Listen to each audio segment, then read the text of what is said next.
যে ঘোষণাপত্রটি দেওয়া হয়েছে, এই ঘোষণাপত্রে বলা হয়েছে, অত্যন্ত মিথ্যা কথা বলা হয়েছে।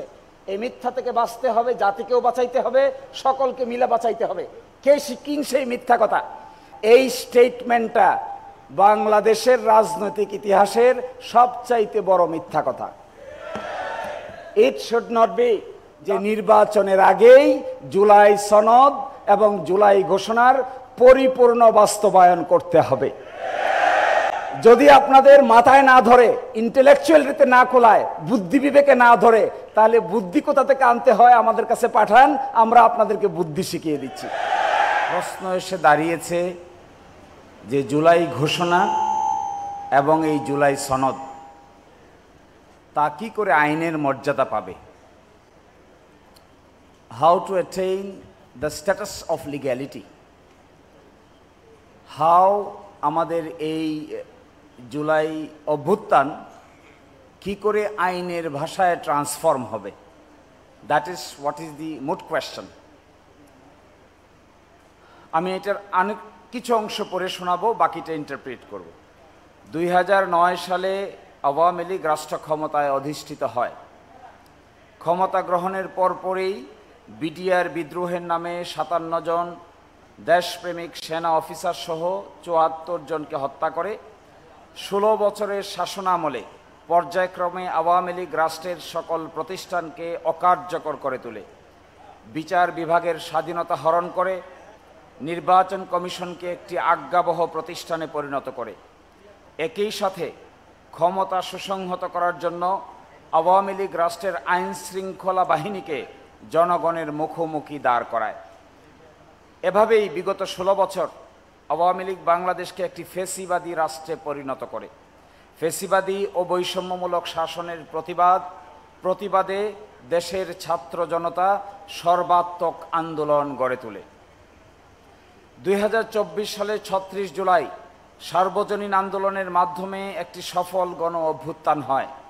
দেশের সকল শ্রেণী পেশার মানুষ স্বতঃস্ফূর্তভাবে এই গণ অভ্যুত্থানে অংশগ্রহণ করে। সহস্রাধিক মানুষ এই গণ অভ্যুত্থানে শহীদ হন, 20,000-এরও অধিক মানুষ আহত ও পঙ্গুত্ব বরণ করেন। আন্দোলনের মুখে টিকে থাকতে না পেরে ফ্যাসিস্ট সরকারের প্রধানমন্ত্রী শেখ হাসিনা সহ মন্ত্রী পরিষদ পালিয়ে যেতে বাধ্য হয়। তৎকালীন প্রধান বিচারপতি সহ আপিল বিভাগের বিচারপতিগণ পদত্যাগ করতে বাধ্য হন। দেশের প্রশাসনিক কাঠামো ভেঙে পড়ে। অভ্যুত্থান পরবর্তী সময়ে 5 থেকে 8 আগস্ট পর্যন্ত দেশে কোনো সরকার বিদ্যমান না থাকায় সাংবিধানিক শূন্যতার সৃষ্টি হয়। অকার্যকর হয়ে পড়ে সংবিধানের অনেক বিধানাবলী। আমরা হিসাব করে দেখেছি প্রায় 47টা বিধান সংবিধানের অকার্যকর হয়ে যায়। তন্মধ্যে 55, 56, 57, 58, 58 ক, 59, একই সাথে 65 এবং 92। এই 55, 56, 57, 58-তে আছে একটা চ্যাপ্টার, যে চ্যাপ্টারের মূল আলোচনার বিষয় হলো prime minister and the ministers. যেহেতু প্রাইম মিনিস্টার নাই, মিনিস্টার্স নাই, এক্সিকিউটিভ গভর্নমেন্ট নাই, সংবিধানের ওই অংশ পার্টটুকুর আর কোনো মূল্য নাই। এরপরে আছে 65 থেকে 92। 65 থেকে 92-এ আছে parliament, the constitution of the parliament, how the parliament will be constituted, what would be the function of the parliament, how the president will be elected, what will be the balance between parliament and the president। এই পার্টটুকু total omit হয়ে গেছে। একই সাথে 123 আগে ছিল নির্বাচন parliament ভেঙে যাওয়ার কতদিনের মধ্যে হবে, আর পার্লামেন্ট অস্বাভাবিক ভাঙলে কতদিনের মধ্যে হবে, এই প্রক্রিয়াও ডিসম্যান্টেল হয়ে গেছে। এবং একই সাথে সংবিধানের পিছন দিকে শপথ আছে যাদের, কনস্টিটিউশনাল পোস্ট, এই শপথগুলো অকার্যকর হয়ে যায়। ফলে এই 5 আগস্টের পরে 8 আগস্টে একটি সরকার গঠিত হয়। 5, 6, 7, 8 তারিখ সন্ধ্যা পর্যন্ত বাংলাদেশে কোনো কার্যকর সরকার ব্যবস্থা ছিল না। 8 আগস্টে প্রথম যখন সরকার গঠিত হয়, তখন আমাদের সুপ্রিম কোর্টের কাছে একটি রেফারেন্স চাওয়া হয়। এই রেফারেন্সে সুপ্রিম কোর্ট মতামত দেন ইমার্জেন্সি বেসিসে ডক্ট্রিন অফ নেসেসিটির ভিত্তিতে একটা অন্তর্বর্তীকালীন সরকার গঠন করা। আমি মনে করি এটাই হলো বর্তমান সরকার গঠনের ক্ষেত্রে সবচাইতে বড় ভুল হয়েছে। এটা হলো সাংবিধানিকভাবে সবচাইতে বড় মিস্টেক। এই মিস্টেক করা উচিত হয় নাই। এই সরকার হওয়া উচিত ছিল জনগণের অভিপ্রায়ের ভিত্তিতে গঠিত সরকার। এই সরকার কোনো 106 অনুচ্ছেদ দ্বারা প্রধান বিচারপতির কাছে পাঠানো রেফারেন্সের ভিত্তিতে গঠিত সরকার ব্যবস্থা নয়, যেখানে দেশের প্রধান বিচারপতি সহ সুপ্রিম কোর্টেই কাজ করে নাই, যেখানে প্রাইম মিনিস্টার সহ মিনিস্টার্স নাই, যেখানে পার্লামেন্ট নাই, সেখানে এই ছোট্ট সংবিধান কি করে কাজ করবে, কার মাধ্যমে কাজ করবে? এই প্রশ্নের উত্তর পরবর্তীতে আছে। বর্তমান দেখেন, আমি তার পরের পার্টটুকু পড়ে শোনাচ্ছি। 8ই আগস্ট 2024 জনগণের অভিপ্রায়ের পরম অভিব্যক্তি, সংবিধানের কথা বলা আছে পরম অভিব্যক্তি, ইংরেজিতে বলে solemn expression of the will of the people. 5ই আগস্টে যা হয়েছে এটা দেশের সকল শ্রেণী পেশার মানুষের অভিব্যক্তির পরম প্রকাশ হয়েছে এবং জাতীয় ঐক্যমত্যের ভিত্তিতে বর্তমান সরকার গঠিত হয়। সংবিধানের অনুচ্ছেদ 7 বর্ণিত বিধানের আলোকে জনগণের অভিপ্রায়ই এই সরকারের বৈধতার স্বীকৃত উৎস এবং আইনি ভিত্তি। তাহলে একটা কথায় সকলকে ক্লিয়ারলি আন্ডারস্ট্যান্ড করতে হবে, এই সরকারের মূল ভিত্তি সংবিধানের 106 অনুচ্ছেদ নয়। এই সরকারের মূল ভিত্তি জনগণের ইচ্ছার চরম বহিঃপ্রকাশেই হলো সরকারের মূল ভিত্তি। এর বাইরে যে যা ইন্টারপ্রিটেশন দিবেন, যে যা কথাই বলবেন না কেন, তা এই ভারতীয় সাবকন্টিনেন্টের সাংবিধানিক জুরিসপ্রুডেন্স দ্বারা তাদের এই কথা সাপোর্টেড নয়। বর্তমান সরকার ক্ষমতা গ্রহণের পর ফ্যাসিবাদী কাঠামো, এটা আমি স্কিপ করে যাচ্ছি, এত অসুবিধার কারণ নাই। লাস্টের প্যারাগ্রাফ, জনগণের অভিপ্রায়ের চরম অভিব্যক্তি রূপে গঠিত সরকার প্রক্লেমেশনের মাধ্যমে জুলাই সনদকে সংবিধানের অংশ হিসেবে অন্তর্ভুক্ত করতে পারে। 1971 সালে 10 এপ্রিল অস্থায়ী সরকারের পঠিত স্বাধীনতার ঘোষণাপত্র দ্য প্রক্লেমেশন অফ ইন্ডিপেন্ডেন্স 1971 মহান মুক্তিযুদ্ধের ঐতিহাসিক জীবন্ত দলিল, যা বাংলাদেশের প্রথম সংবিধান। গুরুত্বের বিবেচনায় জুলাই সনদ একই মর্যাদার অধিকারী। ইতিহাসে যে কয়টি প্রক্লেমেশন সবচেয়ে আলোচিত, তন্মধ্যে 1863 সালের যুক্তরাষ্ট্রের প্রেসিডেন্ট আব্রাহাম লিঙ্কনের ঘোষিত ইমানসিপেশন প্রক্লেমেশন অন্যতম। এই যুক্তরাষ্ট্রের একটি ঐতিহাসিক দলিল, এর মাধ্যমে যুক্তরাষ্ট্রের কনফেডারেশন রাষ্ট্রগুলোতে দাস প্রথা নিষিদ্ধ করা হয়, যা নাগরিক অধিকার মুক্তি সংগ্রামের ইতিহাসের মোড় ঘুরিয়ে দেয়।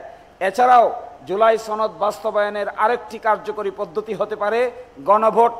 জুলাই সনদের কোনো বিধানের সাথে বিদ্যমান সংবিধানের কোনো অংশ সাংঘর্ষিক হলে জুলাই সনদ প্রাধান্য পাবে। দুটো কনসেপ্ট, একটা কনসেপ্ট হলো প্রক্লেমেশন, আরেকটা কনসেপ্ট হলো রেফারেন্ডাম। প্রক্লেমেশনের মাধ্যমেও এই বিদ্যমান গ্যাপ, সাংবিধানিক সংকট মোকাবেলা করা সম্ভব। আরেকটা পদ্ধতি আছে রেফারেন্ডাম, গণভোট। গণভোটের মাধ্যমেও সাংবিধানিক সংকট মোকাবেলা করা সম্ভব। তার উদাহরণ আমাদের দেশে আছে। তার কয়েকটা ঘটনা আমি আপনাদেরকে উল্লেখ করতে চাই। 15ই আগস্ট 1975 সালে শেখ মুজিবকে যখন হত্যা করা হয়, খন্দকার মোস্তাক আহমদ এসে মার্শাল ল জারি করেন। তিনি এসে বলেন, I mister Khondaker Mostaq Ahmad is hereby declaring the martial law proclamation. The constitution will be subservient and subordinate to the constitution. এরপরে 20 আগস্ট 1975 সালে খন্দকার মোস্তাক আহমেদ সামরিক আইন জারি করে 15ই আগস্ট থেকে তার বৈধতা দেন। এরপরে 8ই নভেম্বর 1975 রাষ্ট্রপতি বিচারপতি আবু সাদাত মোহাম্মদ সায়েম প্রধান সামরিক আইন প্রশাসক নিযুক্ত হন এবং মেজর জেনারেল জিয়াউর রহমান উপপ্রধান সামরিক আইন প্রশাসক নিযুক্ত হন। 29 নভেম্বর 1976 সাল বিচারপতি সায়েম প্রধান সামরিক আইন প্রশাসকের পদ থেকে অব্যাহতি নেন এবং ওই দিন 29 নভেম্বর 1976 সালে মেজর জেনারেল জিয়াউর রহমানকে CMLA চিফ মার্শাল ল অ্যাডমিনিস্ট্রেটরের দায়িত্ব দেওয়া হয়। তারপর এই দিন থেকে শুরু করে 6 মাস পরে 31 মে 1977 গণভোট অনুষ্ঠিত হয়, যেখানে 88% ভোট পেয়ে মেজর জেনারেল জিয়াউর রহমান জনগণের আস্থা অর্জন করেন এবং রেফারেন্ডামের মাধ্যমে তা অ্যাপ্রুভ করা হয়। একই সাথে 30 মে 1977 সালে মার্শাল ল অর্ডার নম্বর 1 1977 জারি করে বাংলাদেশের কনস্টিটিউশনে আমূল পরিবর্তন আনয়ন করেন। কি পরিবর্তন আনয়ন করেন? আজকে যেটা আমরা দেখছি, absolute faith and trust in the almighty Allah, সর্বশক্তিমান আল্লাহর উপর পূর্ণ আস্থা বিশ্বাস। আজকে যে গণতন্ত্রের কথা বলা হচ্ছে, আজকে যে socialism meaning economic and social জাস্টিসের কথা বলা হচ্ছে, তা সব কিছুই করা হয়েছিল 31 মে 1977 সালে সামরিক ফরমান বলে। একই সাথে ইন্টারেস্টিং ফ্যাক্ট দেখেন, 18 জানুয়ারি 1979 সালে সামরিক আইনের অধীনে জাতীয় সংসদ নির্বাচন অনুষ্ঠিত হয়। বিএনপি সংসদে সংখ্যাগরিষ্ঠতা লাভ করে। 6 এপ্রিল 1979 সালে সন্ধ্যা 8টা থেকে সামরিক আইন প্রত্যাহার করা হয়। 7 এপ্রিল 1979 সালে গেজেট প্রকাশের মাধ্যমে সামরিক আইন প্রত্যাহার কার্যকর করা হয়। এরই মাধ্যমে সামরিক আইনের অবসান ঘটে, বাংলাদেশে মাল্টি পার্টি ডেমোক্রেসি এস্টাবলিশ হয়। This is a political historical document before us. Same thing happened during Ershad regime. এরশাদ রিজিমেও একই পদ্ধতি ফলো করে বাংলাদেশের সাংবিধানিকতায় উত্তরণ ঘটানো হয়। এই আলোচনা করেছি আমি আমার প্যারাগ্রাফগুলোর অপর পৃষ্ঠার প্রথম যে বড় প্যারাগ্রাফটা আছে, পুরোটার কেন্দ্রবিন্দু এটা। এরপরে লাস্টের দ্বিতীয় প্যারাগ্রাফ, 30 মে 1981 মেজর জেনারেল জিয়াউর রহমান শাহাদাত বরণ করলে বিচারপতি আব্দুস সাত্তার রাষ্ট্রপতির দায়িত্ব অধিষ্ঠিত হন। 1982 সালের 24 মার্চ তৎকালীন সেনাপ্রধান হুসাইন মোহাম্মদ এরশাদ সামরিক অভ্যুত্থানের মাধ্যমে ক্ষমতা দখল করে নিজেকে প্রধান সামরিক আইন প্রশাসক ঘোষণা করেন, চিফ মার্শাল ল অ্যাডমিনিস্ট্রেটর। 1982 সালের 27 মার্চ তিনি সংসদ ভেঙে দিয়ে সংবিধান স্থগিত করেন। আজকে যারা কথা বলছেন যে সংবিধান স্থগিত করা যায় না, সংবিধান অকার্যকর হয় না, তারা তাদের অতীত রাজনৈতিক ইতিহাস সম্পর্কে ভালো জানেন না। 1986 সালের 11 নভেম্বর সামরিক আইন প্রত্যাহার করে আংশিক সাংবিধানিক শাসন বলবৎ করেন। পরবর্তীতে 1988 সালের মার্চ মাসে সংসদীয় নির্বাচনের আয়োজন করলে দেশের সকল বিরোধী দল উক্ত নির্বাচনে অংশগ্রহণ বর্জন করেন। 90 সালের 6 ডিসেম্বর স্বৈরাচারী বিরোধী আন্দোলনের প্রেক্ষিতে জাতীয় ঐক্যমত্যের আলোকে এরশাদ তৎকালীন বিচারপতি শাহাবুদ্দিন আহমদের হাতে ক্ষমতা হস্তান্তর করেন। আরেকটা উদাহরণ, এরশাদ সাহেবের যখন পতন হয় তখন প্রশ্ন আসলো দেশ চলবে কি করে। তখন বাংলাদেশের প্রধান বিচারপতি ছিলেন বিচারপতি শাহাবুদ্দিন আহমেদ। বিচারপতি শাহাবুদ্দিন আহমেদকে কনস্টিটিউশনে না থাকা সত্ত্বেও তাকে প্রধান বিচারপতির পদ থেকে নিয়ে যাওয়া হয়, তাকে দায়িত্ব দেওয়া হয়, তিনি দায়িত্ব পালন করেন। দায়িত্ব পালন করে আবার তিনি বাংলাদেশের প্রধান বিচারপতি হন। প্রধান বিচারপতি হয়ে তারপরে তিনি রিটায়ার করেন। এইটাই বাংলাদেশের সংবিধানে সাংবিধানিকভাবে সংশোধনী আকারে অ্যাপ্রুভ করা হয়েছে। সুতরাং আজকে যারা এই কথা বলছেন যে সাংবিধানিক ভ্যাকুয়াম ফুলফিল করা যাবে না, আমি মনে করি তারা ইচ্ছে করেই অতীত সাংবিধানিক ইতিহাসকে ইচ্ছে করেই অ্যাভয়েড করে যেতে চাচ্ছেন। পূর্বের শাসকগণ সামরিক আইন জারির মাধ্যমে সংবিধানের উল্লেখযোগ্য বিধানাবলী স্থগিত করেছেন। কেউ বলতে পারেন যে আমি হয়তো সামরিক আইনের পক্ষে কথা বলছি। No, I am not in favour of martial law, I am not in favour of military law, I am not in favor of military rules, regulations and proclamations. Then what I am in favor? I am telling doctrine of necessity কারণে martial ল proclamation যখন জারি থাকে তখন সংবিধানকে suspend করা যায়। আর যখন গণ অভ্যুত্থান হয়, গণ অভ্যুত্থানের কারণে জনগণের ইচ্ছার বহিঃপ্রকাশের মাধ্যমে যে সরকার গঠিত হয়, সেই সরকার চাইলেই প্রক্লেমেশন কিংবা রেফারেন্ডামের মাধ্যমে সংবিধান স্থগিত করে নতুন সংবিধান জারি করতে পারেন। এই হিসেবে ডক্ট্রিন অফ নেসেসিটির মার্শাল লর চাইতেও গণ অভ্যুত্থানের শক্তি অনেক গুণ বেশি। Martial law is a martial law, কিন্তু জনগণের অভ্যুত্থান ইজ এ জনগণের অভ্যুত্থান। এর কার্যকারিতা ঘটেছিল ফ্রান্সে 6th রিপাবলিকের মাধ্যমে, এর কার্যকারিতা ঘটেছে আমেরিকায়, এর কার্যকারিতার সবচাইতে ভালো উদাহরণ হলো ফ্রান্সে। ফ্রান্সে প্রথম রিপাবলিক, দ্বিতীয় রিপাবলিক, তৃতীয় রিপাবলিক, চতুর্থ, পঞ্চম এবং ষষ্ঠ রিপাবলিক আছে। এই ষষ্ঠ রিপাবলিকের মাধ্যমে গণ অভ্যুত্থানের ভিত্তিতে তারা তাদের নতুন সংবিধান প্রণয়ন করেছিল। আর সময় আমার শেষ হয়ে গেছে, একটা কথা বলেই শেষ করে দিব। যে ঘোষণাপত্রটি দেওয়া হয়েছে, এই ঘোষণাপত্রে বলা হয়েছে অত্যন্ত মিথ্যা কথা বলা হয়েছে। এই মিথ্যা থেকে বাঁচতে হবে, জাতিকেও বাঁচাইতে হবে, সকলকে মিলে বাঁচাইতে হবে। কে শিখিন সেই মিথ্যা কথা?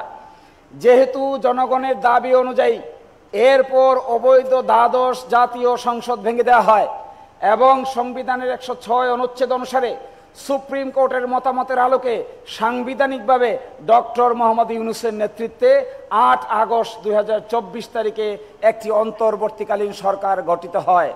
আমার মতে, আমার বিবেচনায় এই স্টেটমেন্টটা বাংলাদেশের রাজনৈতিক ইতিহাসের সবচাইতে বড় মিথ্যা কথা। It should not be.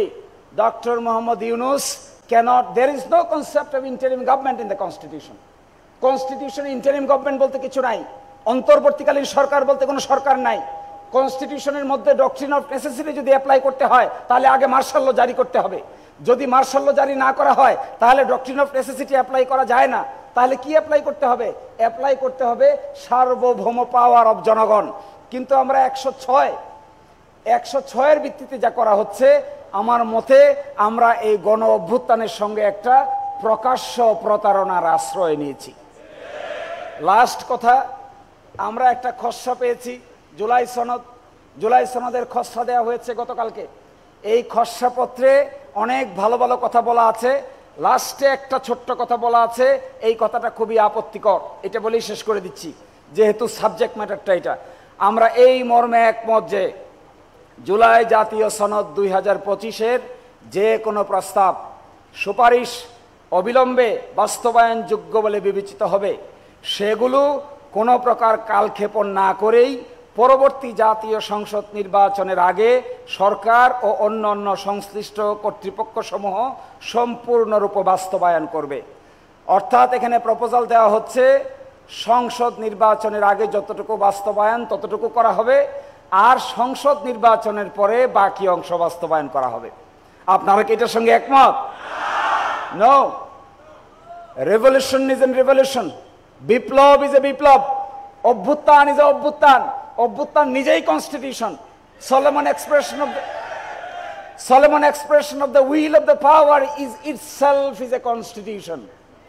এই কনস্টিটিউয়েন্ট অ্যাসেম্বলি সম্পর্কে যাদের ধারণা নাই, constituent power of the people সম্পর্কে যাদের ধারণা নাই, constitution power of the people কিভাবে গঠিত হয়, how a political source of power comes, groan norm কাকে বলে, কেলসনের থিওরি কাকে বলে, কেলসনের থিওরি কিভাবে জন্ম নেয়, এর সম্পর্কে যাদের ধারণা নাই তারাই শুধু এই বোকার মতো কথা বলতে পারে। ফলে আমার টাইম শেষ। I am sorry, time is very critical. It is the time to discuss and decide about the implementation of the constitutional fragmentation. The country is in crossroad. There is a hope. There are many things coming in front of us.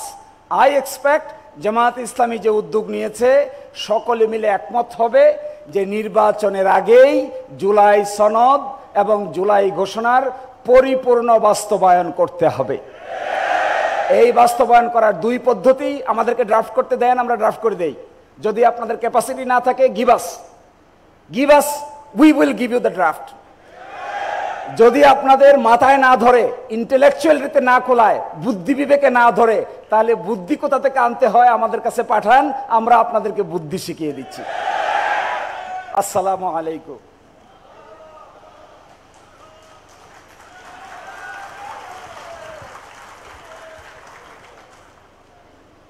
আলহামদুলিল্লাহ, আমরা অত্যন্ত গুরুত্বপূর্ণ, তাৎপর্যপূর্ণ এবং তার আইনি ভিত্তি সহ জুলাই ঘোষণা এবং জুলাই সনদের আইনি ভিত্তি এবং আমাদের করণীয় এই শীর্ষক গুরুত্বপূর্ণ একটি প্রবন্ধ বাংলাদেশ সুপ্রিম কোর্টের সিনিয়র আইনজীবী অ্যাডভোকেট শিশির মনির, যিনি বাংলাদেশ ইসলামী ছাত্র শিবিরের সাবেক সেক্রেটারি জেনারেল, আপনাদের সামনে পেশ করেছেন। এখন এর ভিত্তিতে আমাদের সম্মানিত আলোচকবৃন্দ আপনাদের সামনে আলোচনা পেশ করছেন। আমি প্রথমে আহ্বান জানাচ্ছি ঢাকা সাংবাদিক ইউনিয়নের সম্মানিত সভাপতি, সংগ্রামী সাংবাদিক নেতা জনাব শহীদুল ইসলাম, ঢাকা সাংবাদিক